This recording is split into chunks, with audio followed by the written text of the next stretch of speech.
morning, distinguished speakers and participants in Europe.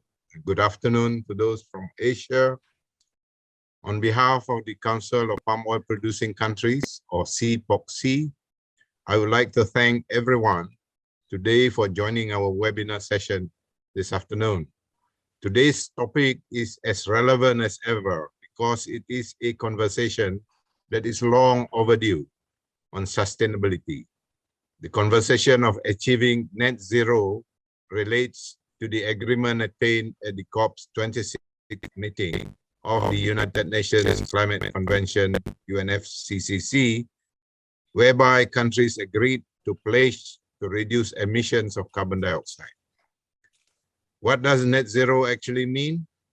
The term net zero refers to achieving an overall balance between greenhouse gas emissions produced and greenhouse gas emission taken out of the atmosphere. Getting to net zero thus means we can still produce some emissions as long as they are offset by processes that reduce greenhouse gases already in the atmosphere. Thus, achieving net zero emission is something that the palm oil industry can help to contribute. How can the palm oil industry contribute to this goal? You may all ask. This is exactly what we are going to address today at our webinar. We know that palm oil is often wrongly associated with greenhouse gas emissions, deforestation, and whatnot. However, on the contrary, the oil palm industry today is one of the most advanced, sophisticated industry in reducing its emission, and its production processes are scrutinized like no other products in the world. The palm oil industry is part of the agriculture sector of the palm oil producing countries. Developing the agriculture sector involves deforesting the land that is zoned for agriculture by harvesting its timber, and once the land is approved for agricultural use, crops can be planted. The question is, who bears the carbon emission for clearing the forest trees and timber?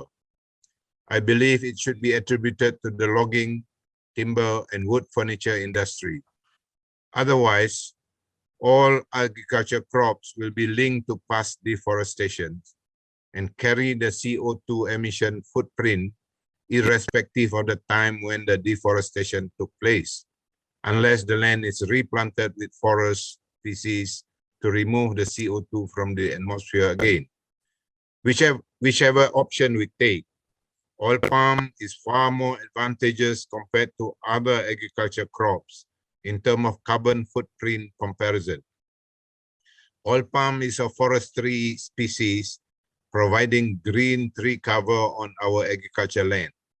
It should behave as a net carbon sink or carbon remover on our agriculture land, and it should contribute to help our country in achieving net zero emission, especially to offset the large CO2 emission from the country's fossil fuel sector.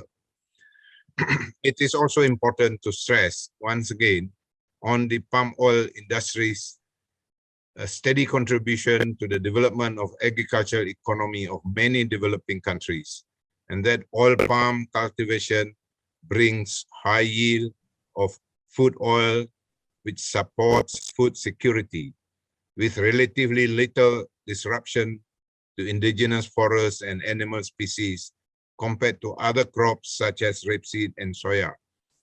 Because oil palm areas are insignificantly small compared to the total agriculture areas of the world, it occupies the smallest planted area of just 5%, even when compared to that of other oilseed crops, although it accounts for the largest oil produce of global vegetable oil production.